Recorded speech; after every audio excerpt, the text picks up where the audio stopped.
Gurur Brahma, Gurur Vishnu, Gurur Devo Maheshwaraha, Gurureva Param Brahma, Asmai Shri Gurave Namaha. Chinmayam Vyapyat Sarvam Trilokyam Sacharacharam Tatpadam Darshitam Yena Tasmai Shri Gurave Namaha. Tvameva Mata Cha Pita Tvameva Bandhu Sakha Tvameva Vedyat Rapitam Tvameva Sarvam Mama Deva Deva Tvameva Sarvam Mama Deva Deva. Jai Guru. Om Sahana Bhavatu Sahana Bhunaktu Sahaviryam Karavavahai Tejasvinavadhitamastu ma vidvishavahai. Om Shanti Shanti Shanti.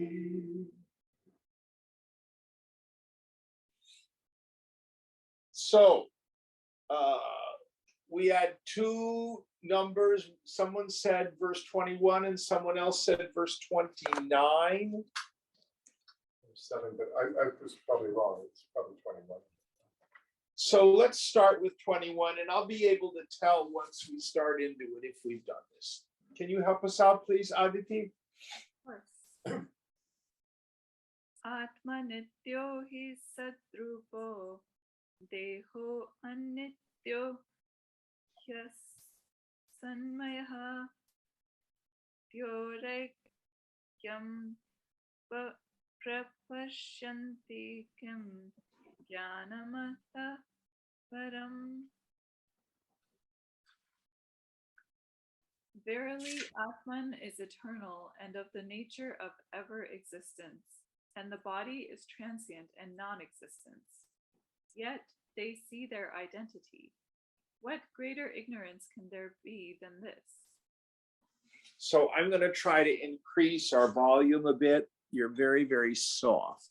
Oh, okay. Okay, where's the volume button? Can you help me out here? Yeah.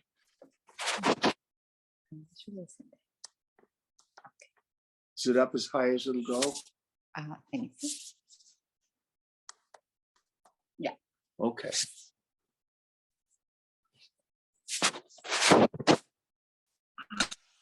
So would you read the English one more time, please? Sure. Verily, Atman is the eternal and of the nature of ever existence, and the body is transient and non-existence. Yet they see their identity. What greater ignorance can there be than this?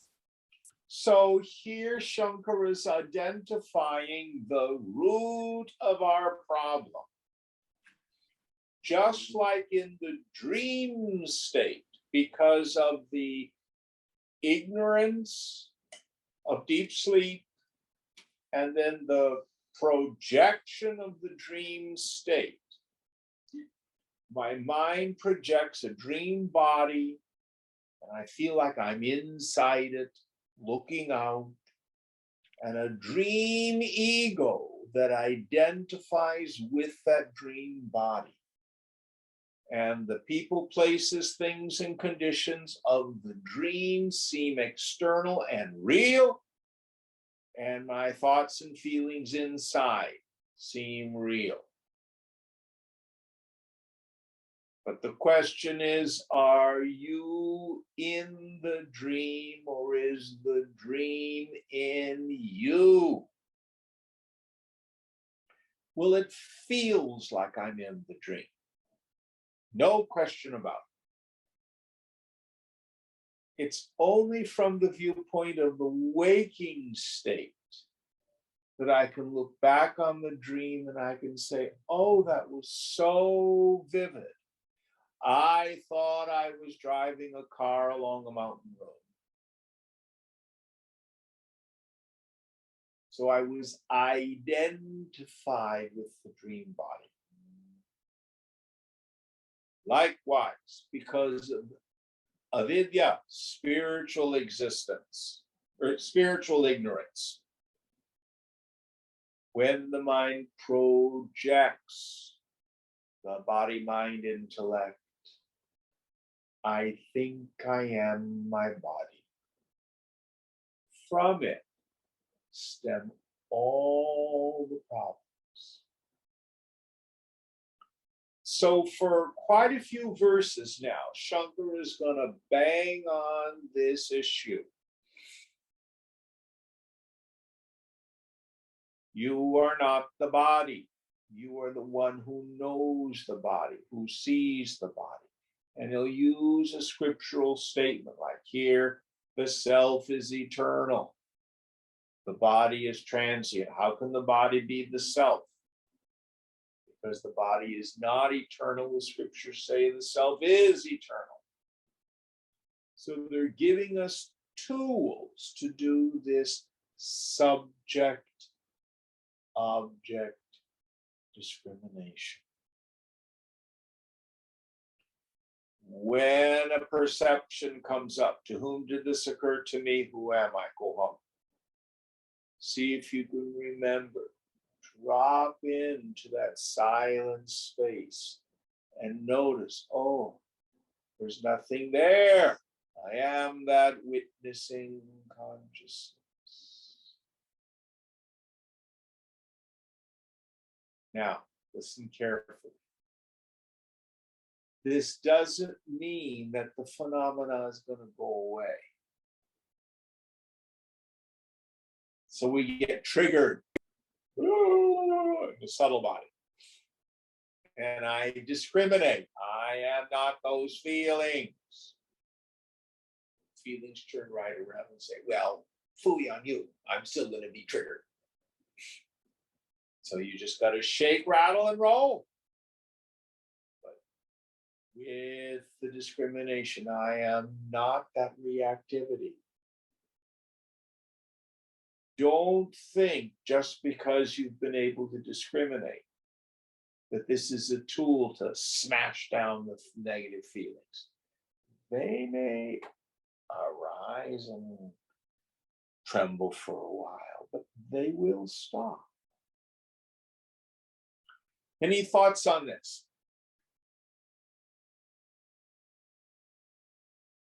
Next verse.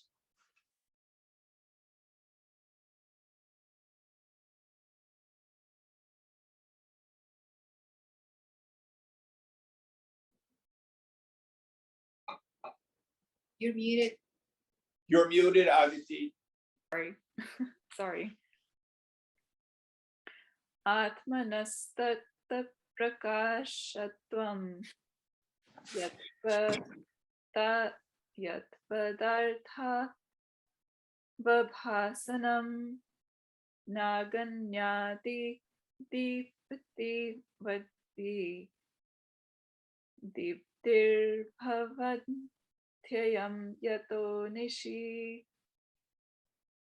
The light of the Atman illuminates everything, but its light is not like that of fire, and so on, because in spite of its light, there is darkness at night. Yes. So,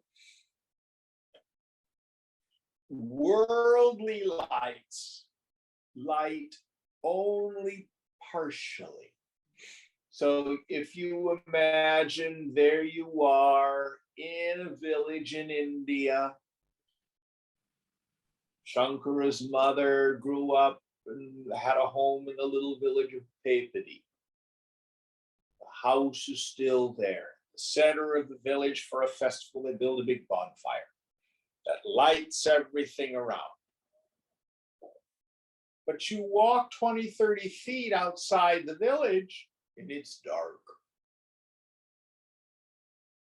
So these lights like fire or a lamp are a partial light. Awareness lights everything.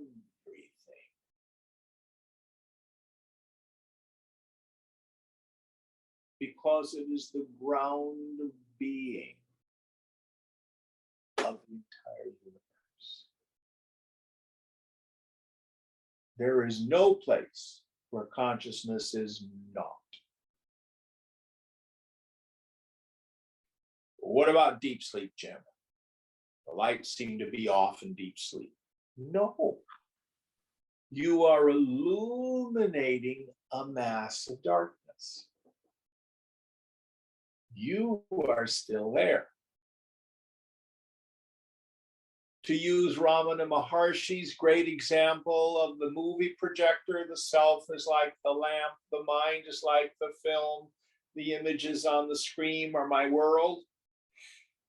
Well, if the fellow running the movie projector forgets to take the cap off the lens of the projector, turns the lamp on, starts the film running, what shows up on the screen? Blackness. That doesn't mean the lamp isn't shining. Shankara will say, if you put a lamp inside of a pot, the lamp is shining, but the pot obscures it. The best example, simply close your eyes and now open them. Were you blind or were you seeing the darkness created by the back of your eyelids? See, awareness is never gone. You can see things. You can also see the absence of things. Any thoughts about this? Next one.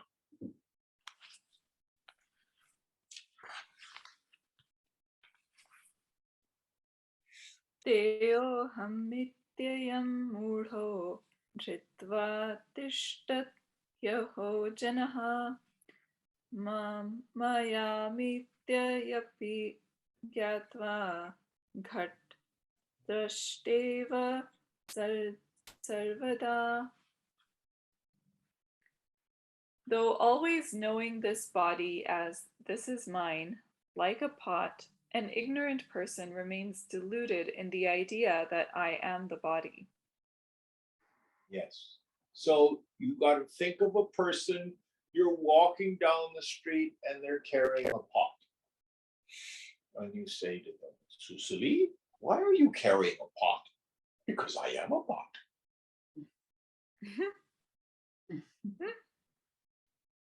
That seems silly, doesn't it? Why are you being so careful with the pot? Because if I drop the pot, I won't exist. Doesn't that sound silly? Yeah. Yet how do we look at the body?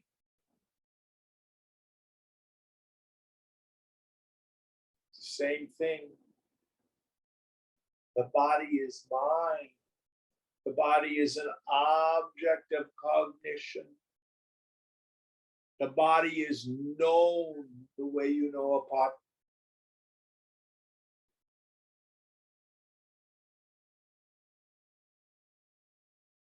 Take a deep breath.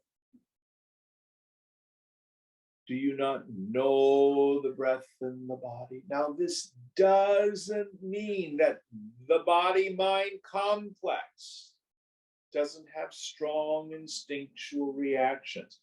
Susali was telling me about how she was attacked by a swarm of wasps or bees. Do you know which they were? Wasps? No.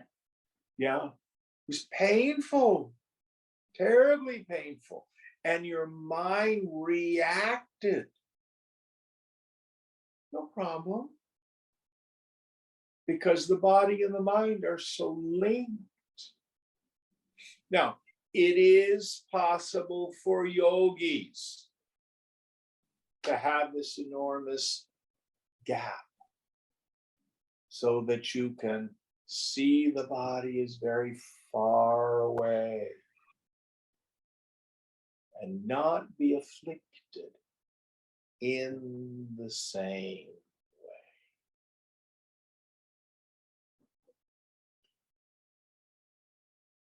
If you find yourself in a traumatic situation and your mind is reacting, after the fact, think of it like a nightmare.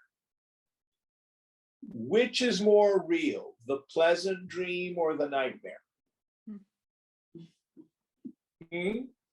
Which? They're both not. Both are unreal. What makes it a dream? I think it's real. But when I wake up, I look back on the pleasant dream and I go, oh, that was so nice. Too bad it wasn't real. And I look back on the nightmare and I say, oh, thank God it wasn't real. So if we get identified, all of you are good enough yogis now. It will pass. Think of it like a dream, like a bad dream. Oh, I was so deluded there. I thought I was this problem.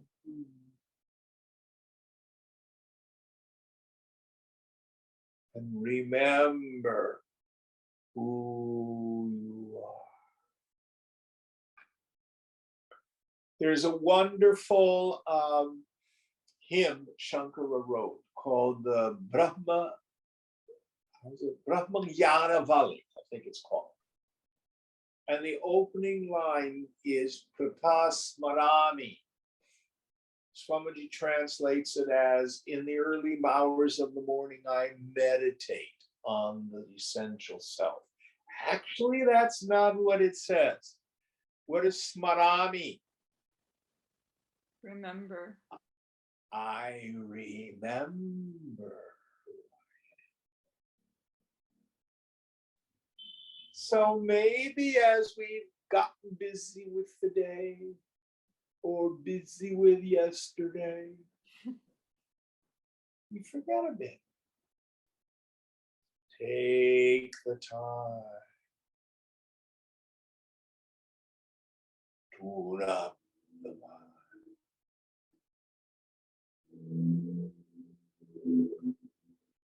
In the early hours of the day, remember who you are. Oh, yes. I'm of the form of existence, consciousness, bliss absolute. I am not this body, not the feelings. I has never been traumatized.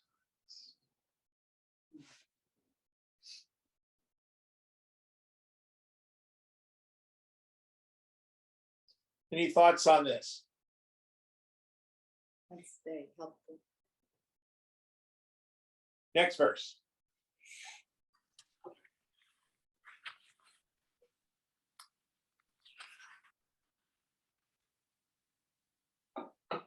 Brahmevaham sama shantaha satchitananda lakshanaha naham deho hyasadrupo jnanamityuchyate buddheya.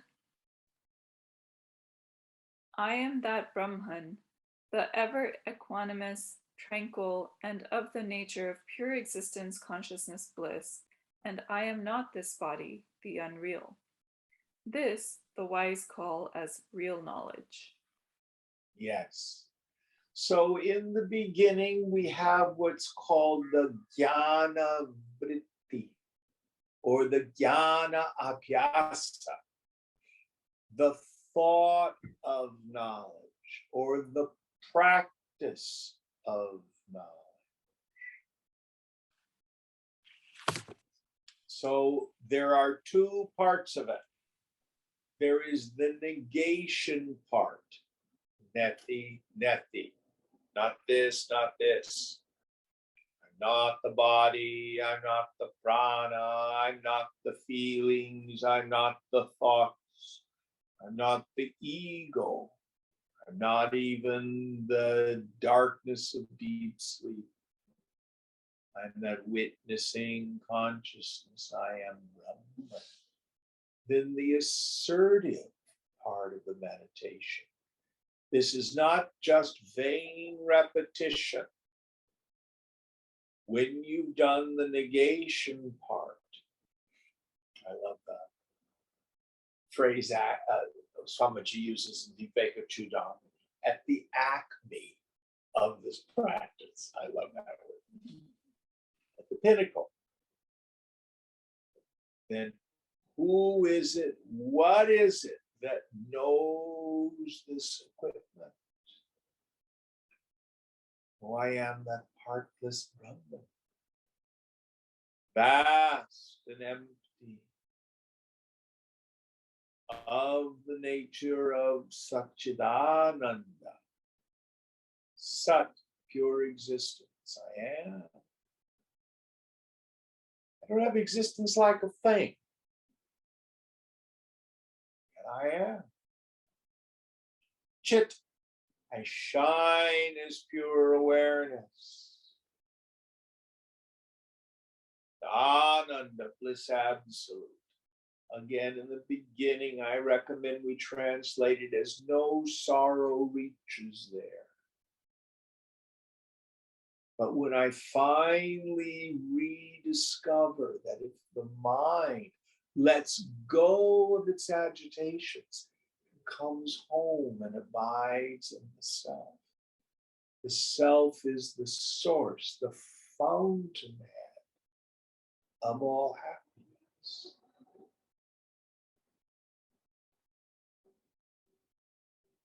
Just like I can have a glass of water. When I'm out, I want to go to the source of water. I'm out of chocolate. I'm out of sex. I'm out of my husband or wife being nice. I'm out of money. My happiness is gone.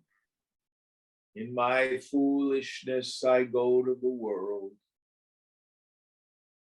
But for the yogi, go to the source.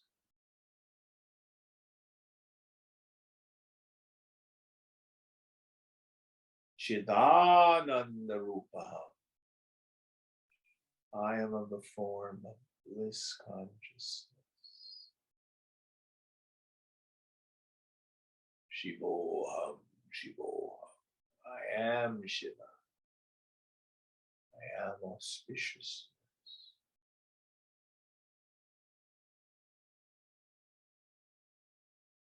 Next verse.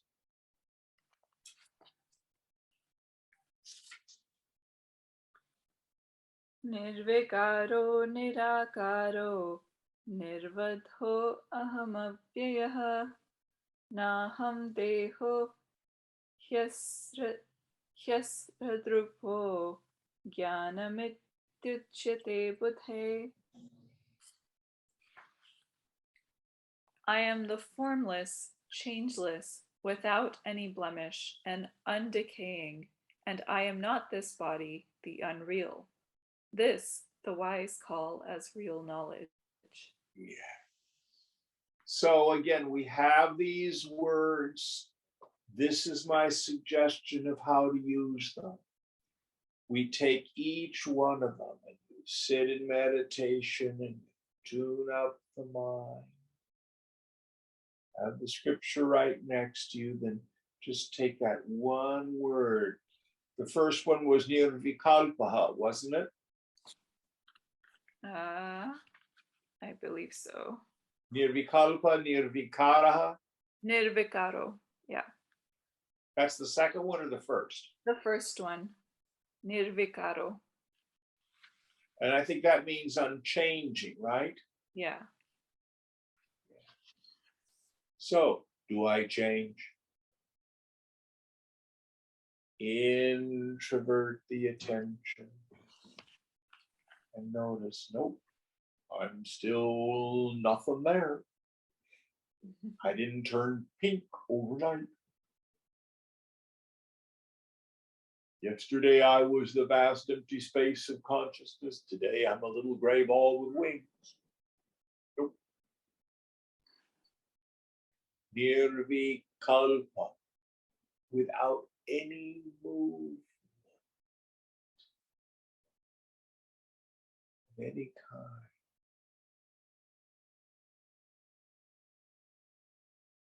Changeless, eternal.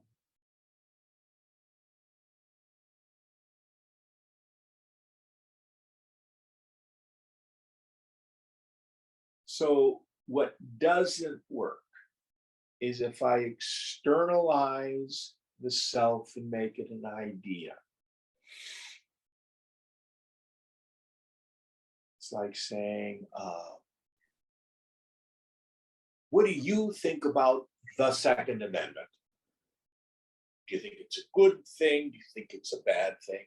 You and I can talk about the Second Amendment because it's an idea out there. If we make the self an idea out there, we're pundits. We're not yogis. Always we have to go to our direct experience. Who sees the phone? I do. That's yourself. You do not get a new self. My problem is not that I have the wrong self. My problem is not that I've got to fix or change myself. My problem is I have stupid ideas about myself. I have superimposed upon myself all these erroneous ideas.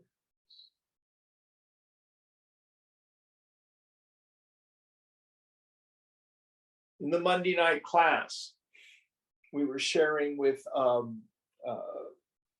people on this idea, and Puneet was there, and I love to have him explain this. For years, he worked with this outfit called the Learning Guild.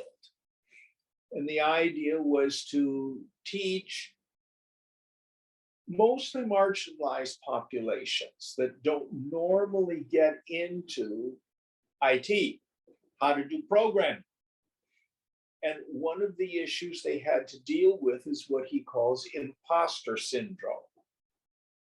So these kids came from communities where it was just drilled into them. I can't do this.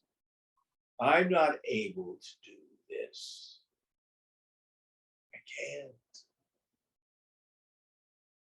They'd be programming away, and then they'd still say, I can't do this. Google never hires people like me. Does your mind do this to some degree? So what do you do to combat imposter syndrome? Well, you just did it. You can do it. You just did it.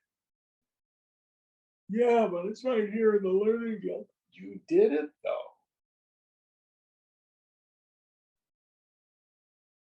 Oh, Jim, I am so miserable. I have this problem.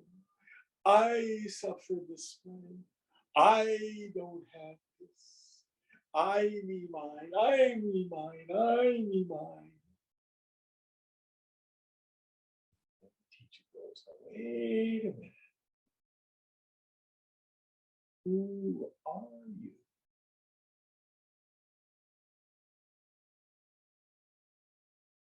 Stop your mind. Look behind your eyes.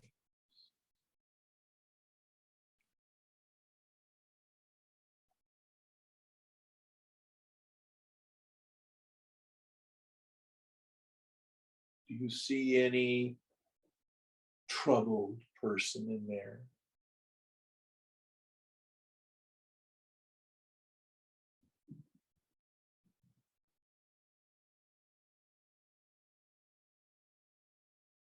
There's nothing.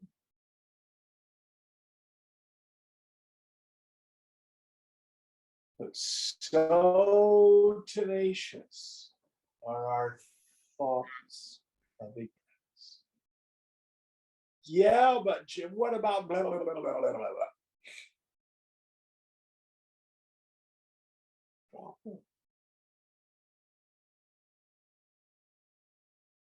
Isn't that spiritual bypass? It's a very weird word. I'm not sure what it means. We're not doing any kind of bypass. We are seeing what is. I'm not asking you to talk yourself into anything. Look and see what is.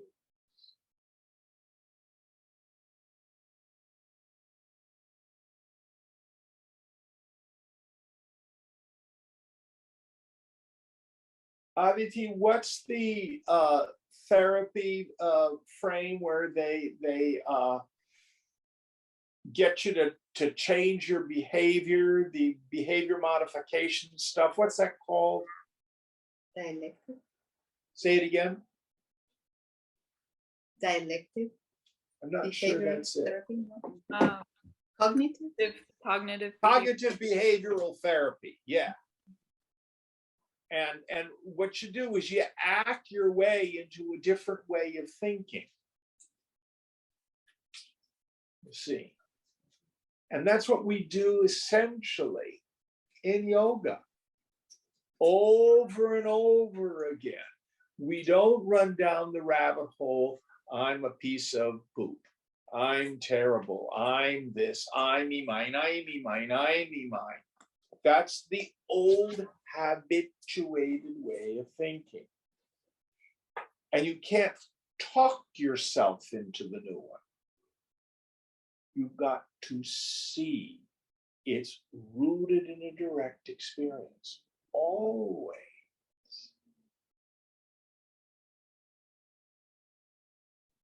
All right, next verse.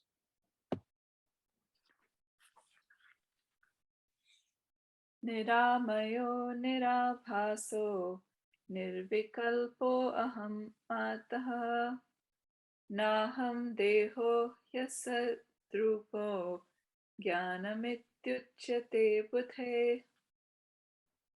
I am devoid of all diseases, without any appearance, without any modification, and all-pervading. And I am not this body, the unreal. This is called real knowledge by the wise. So disease here, we can use the deeper meaning of it. When my mind is at ease, that's a good thing. If it's not, it is diseased. So we don't just mean measles and mumps. We mean all the afflictions. But whatever affliction arises, I'm the knower of it. Modification only happens to the equipment, not to me. I am untouched by it. Heat and cold, which are metaphors for the range of physical experience, get to the body. sukham dukam cha, pleasure and suffering get to the mind. So simple and so boring. When the situation is conducive, my mind's happy. When the situation is non-conducive, I'm unhappy.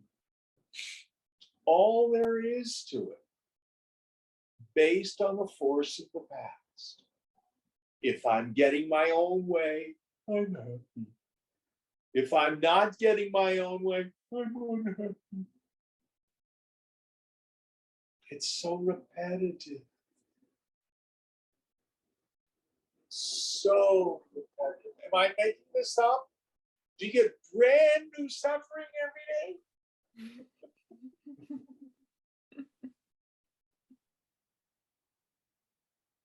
Let it go. It's not me. It's not important. Doubt and confusion get to the intellect. Maybe I'm doing it wrong. Maybe I need to go to do this process. Maybe I'm avoiding this or embracing that. Doubt. Now, this is where our classic four pramanas can be quite useful. A pramana means an authority. It also means a means of knowledge. So, do I need to do ACA work? Do I need to do trauma therapy? Do I need to do past? Hello? Did we have a bomber? No. I was hearing a voice there. I heard it too. Oh. Anyway, do I need to do past life regressions? Do I need to do aromatherapy? My answer for all of this, trust your intuition. But I would suggest that you trust the classic four pramanas to deal with doubt. These four methodologies. The first is Shruti. Do you have faith in the path and the goal as it's set forth in the scriptures, in the Upanishads? Do you have faith in the path and the goal as it's set forth by the recorded teachings of the great saints and sages through history?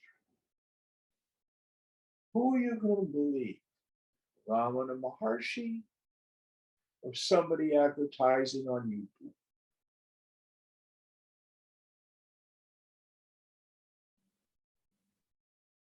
Your own logical reasoning is the third pramana. Real spirituality makes sense.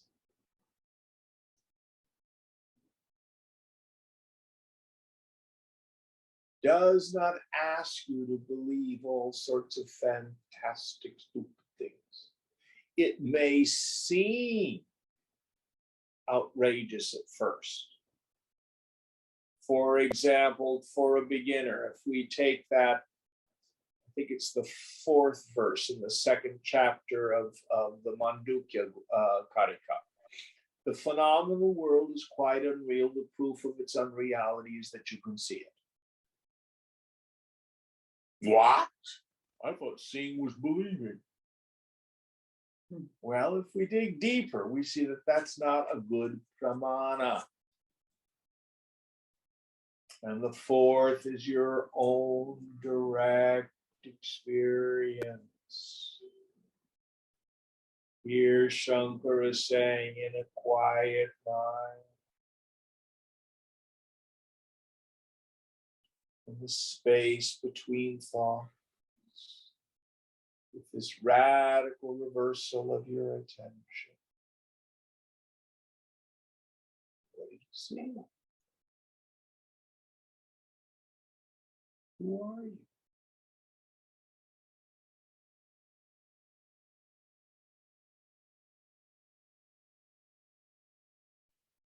Oh, I was Mother Teresa in another life. No. I was a pharaoh in Egypt. No.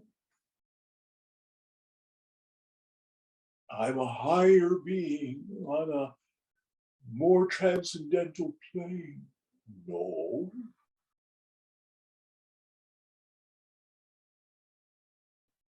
We're really aliens from another planet. No. What do you see inside? What's your direct experience?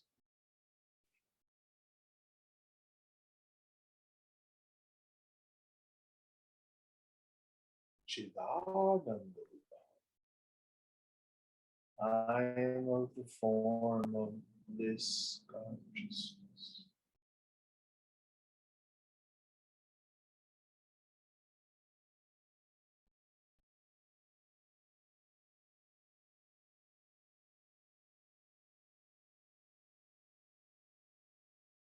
So this swallows doubt, but doubt only gets as far as your intellect.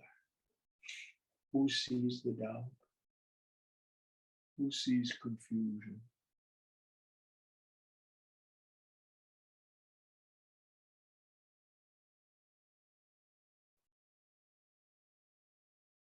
In Gita, in the second chapter, we have this Sthita Prajna Purusha section. Love it. It's one of my favorites. One of the things that said, when a person's mind stands sthita, still, by what he has heard and by what she hasn't heard.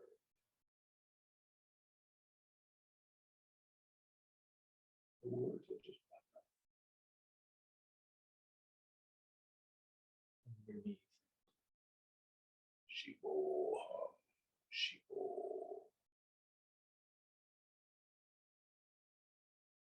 And that person is said to be one of steady wisdom.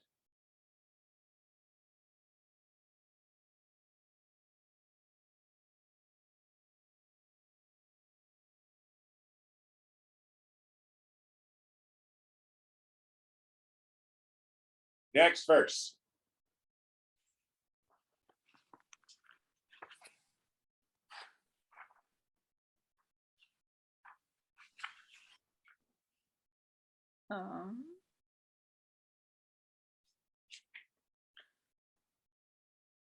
Nirguno nishkriyo nityo nityamukto aham chityaha naham deho yasya drupo jnanamityuchyate buddhe.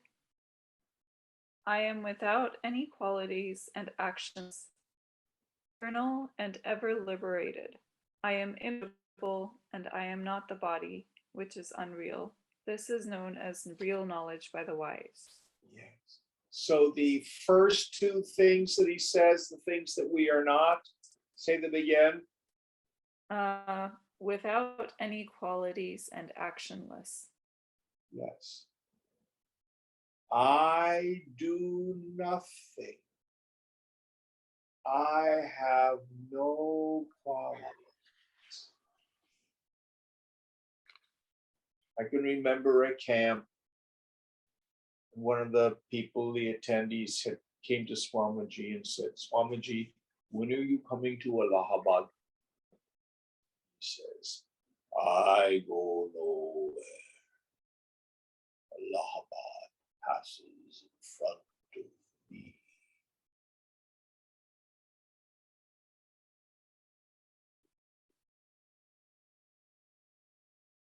never modified, never changed. Nitya Mukta, already eternally liberated. Listen carefully. Both bondage and liberation occur to the mind. The self is Nitya Mukta, already and eternally free. It's not myself that needs to be changed.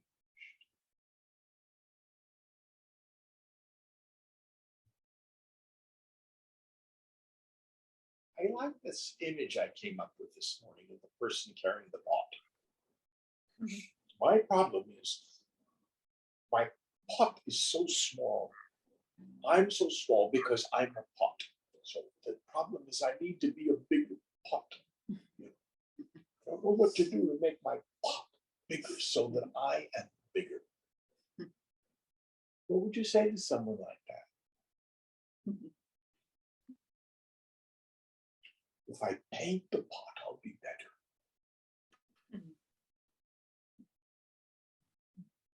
You're not a pot. So also you and I keep trying to fix this pot called the body, mind, intellect.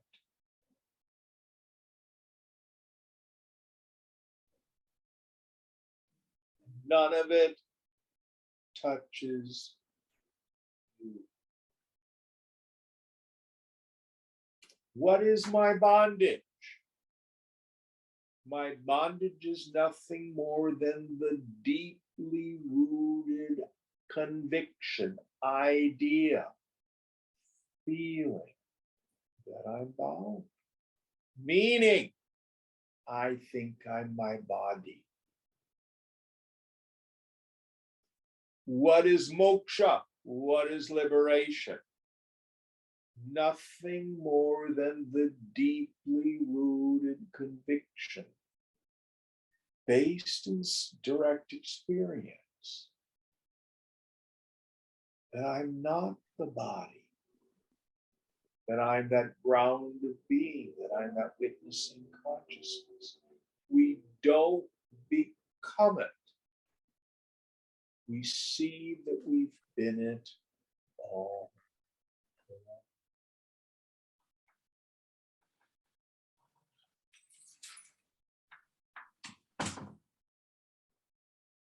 That's the moksha. Listen carefully. That bondage and liberation that occurs in the mind neither affects or touches the self.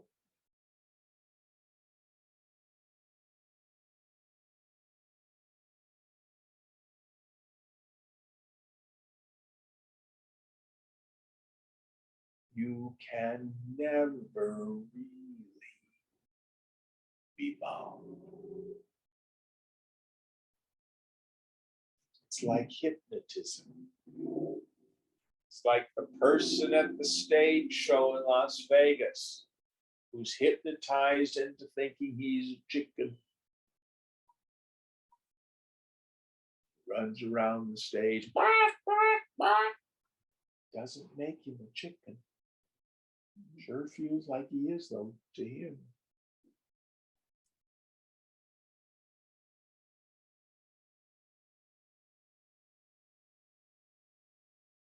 Such is the nature of spiritual ignorance.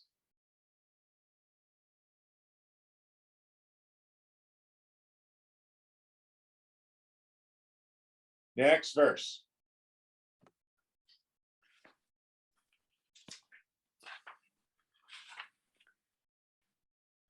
Nirmalo nishchalo nantaha shuddho aham charo Aparaha Amaraha Naham Deho Yasadrupo Jnanamityuchyate Buddhe. I am stainless, immobile, endless, ever pure, ageless, and deathless, and I am not the body, which is unreal.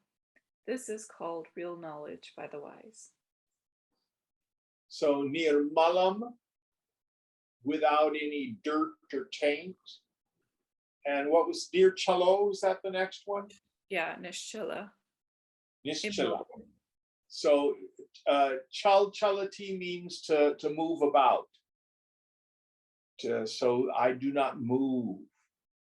The mountain that Ramana Maharshi lived on was called Arunachala. Aruna Achala. Aruna is the pre-dawn gloaming. And Achala means that never moves. What was the next word after that? Anantaha. Endless. Endless, endless, yes. There's no beginning of me, there's no end of me. I am not only nitya, eternal, but anantaha, through time I am. Next word.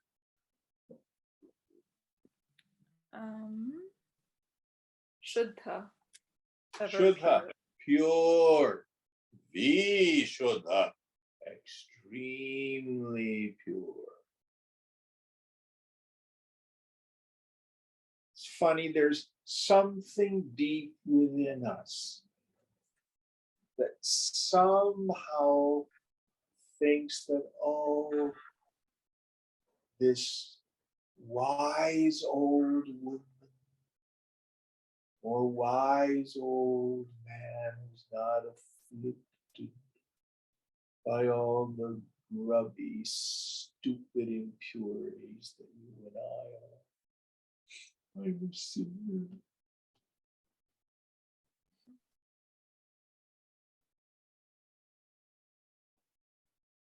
I have interesting news for you. No matter how hard you try, the equipment will continue to be finite.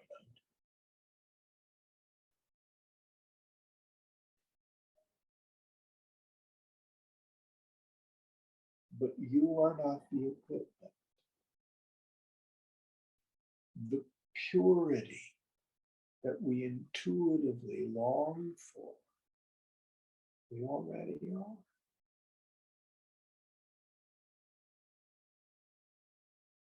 And if we hang on to wanting to make the equipment pure, it becomes problematic. I was talking on the phone with a very dear friend from the Chinmaya mission, Vilasana. We have a mutual friend. We've both known for about 40 years. And she's been doing this work for a long time, and she's still unhappy. She's still unhappy. And my friend Velocity says, what do you want? And this friend of ours told the truth. She said, I want to be like the saints. Oh my, what a trap. What a trap.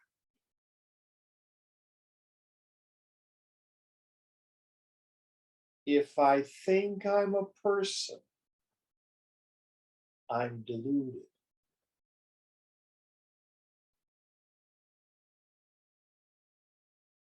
If I think I'm a miserable worm, I'm deluded.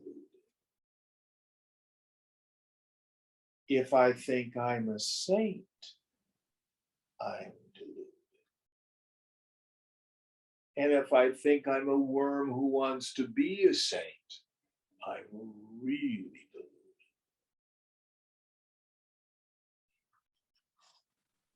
Don't try to be a saint.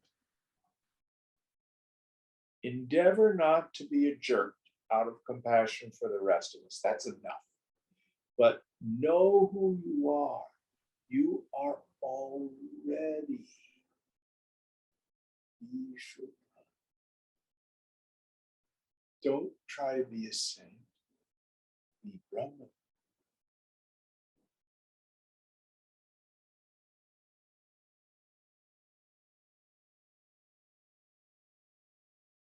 Very important point.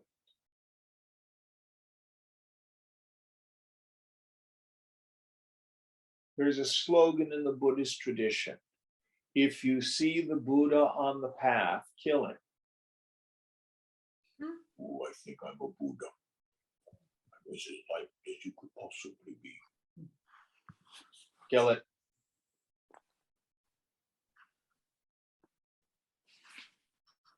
Don't try to be a saint. Instead, know you are Brahman and leave the equipment up to the Lord.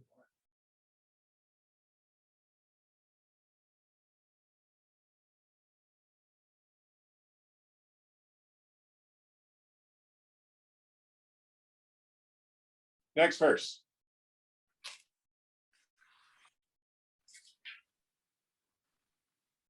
Sadehe shobhanam santam purushakyam cha sammatam kim murkha shunyamatmanam dehatitam karoshi bhoha.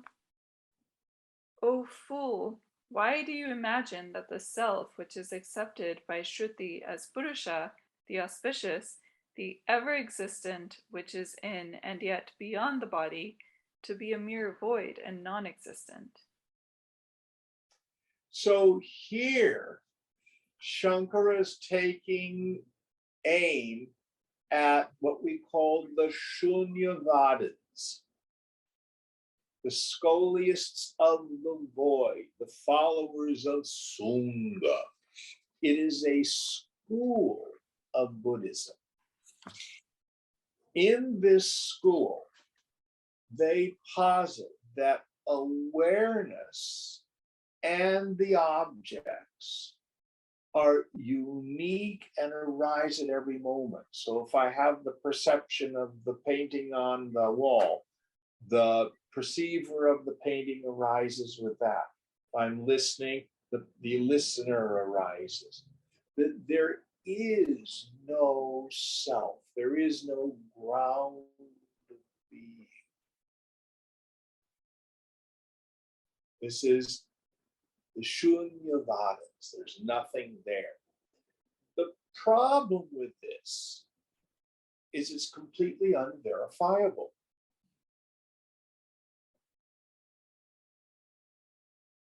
Do you know that you are the void and there's nothing there? Oh, yes. To whom did this experience occur? Well, I was, and then I wasn't, and now I am again. So someone had to be, or something had to be there as a background to see these changes. My particular understanding of the Buddhist teaching is not that of the Shunyavadins. This has been verified by discussions with some Buddhist practitioners. I am not a Buddhist, who thunder that ultimately what Buddhism is teaching is the same as the Vedanta.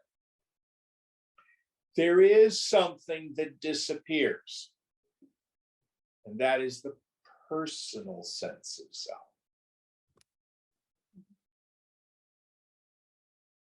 Consciousness does.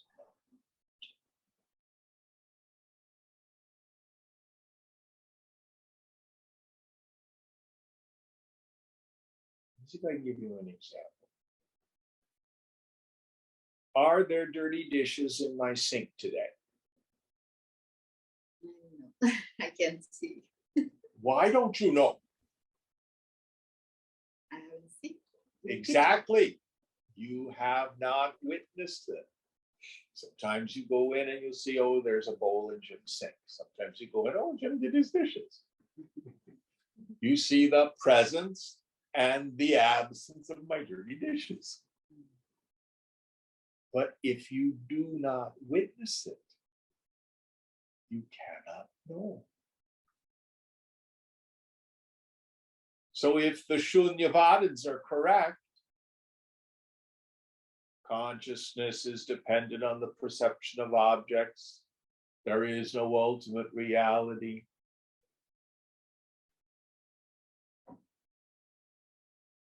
How is it known?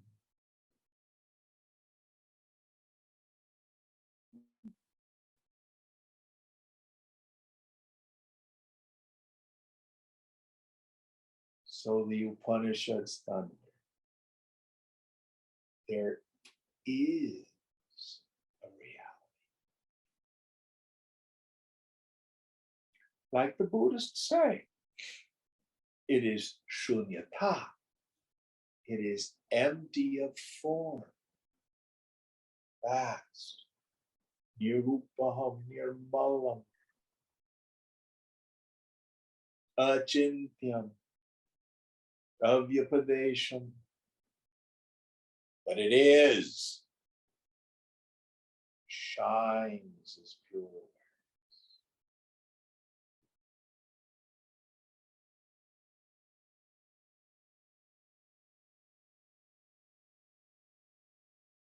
Now, if consciousness is dependent on the perception of phenomena,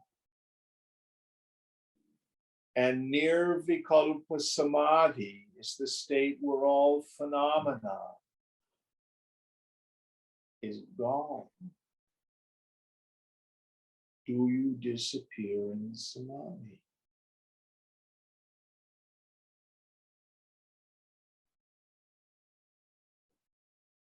Something remains.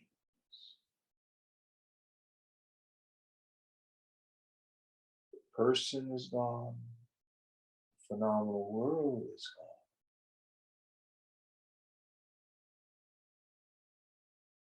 You don't go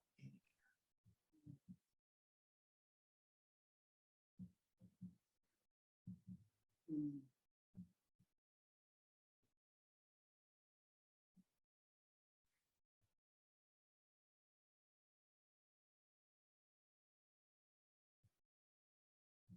All right, next verse.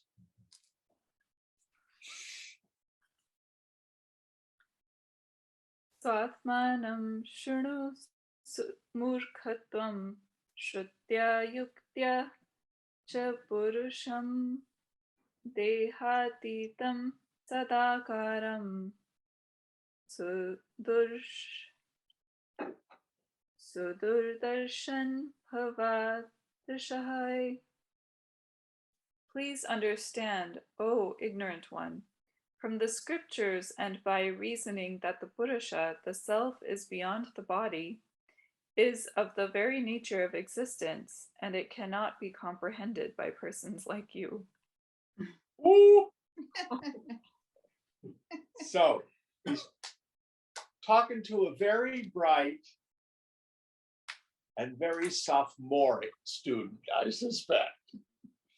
You know, a sophomore is someone who has a little bit of knowledge and thinks they know everything.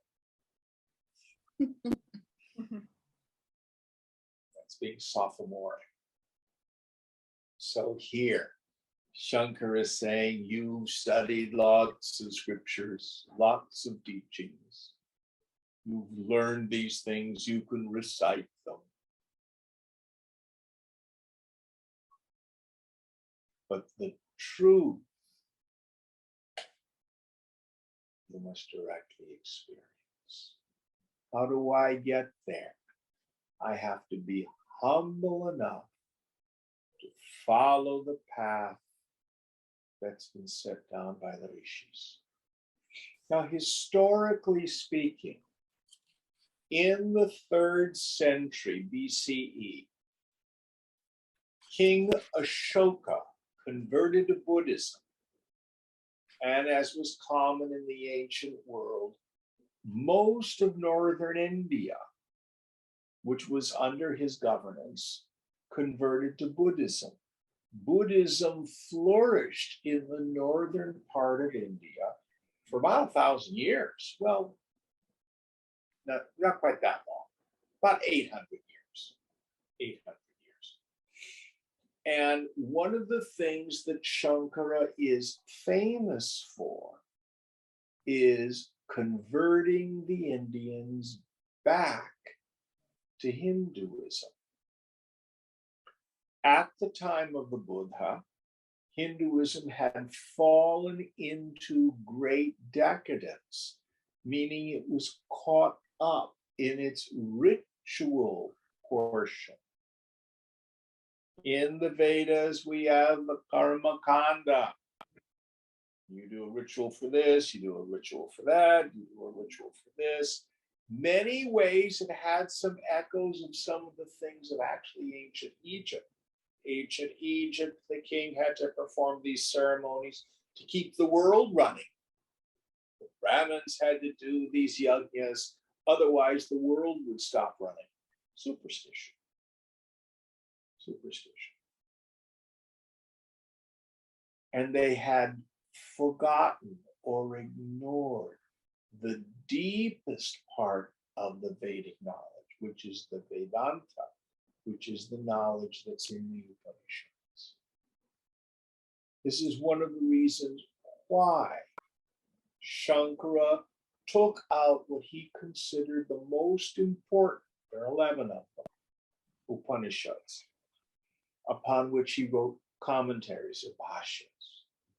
He traveled all over India and engaged in argument in Tarka, logical argument with proponents of the other schools. And in those days, if you lost the argument, you had to convert to the other person's philosophy. So Buddhism began to decline in India after the time of Shankara.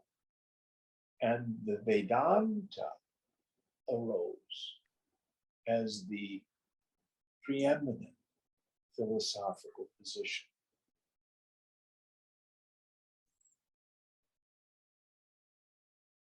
So much of what we see here is to see it within a historical context. It's quite interesting. Wouldn't it be wonderful if people of various religions would engage in earnest debate? And if fallacies were pointed out, people would admit them. Yeah, that would be great.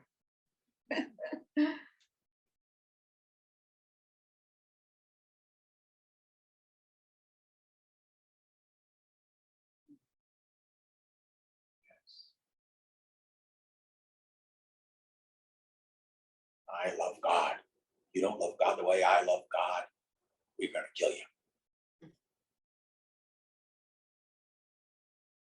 Sex is something that's vile, base, filthy, and disgusting that you save for someone you love. All sorts of craziness. God is love, but fear him or you're going to go to hell. Craziness. Craziness. There's only one God, but you better fear the devil. Makes sense.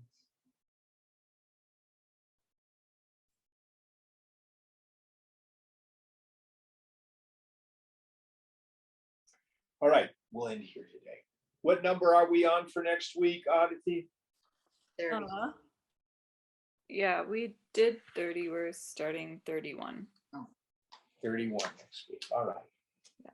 Om Purnamada Purnamidam Purnat Purnamudachyate Purnasya Purnamadaya Purnameva Vashishyate Om Shanti, Shanti, Shanti.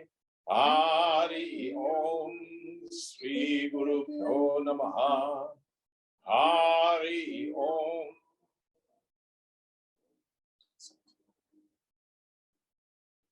Thanks, Jim. Thank you, and thank you, Aditi. Thank you, Ed. Thank you, David, for posting. David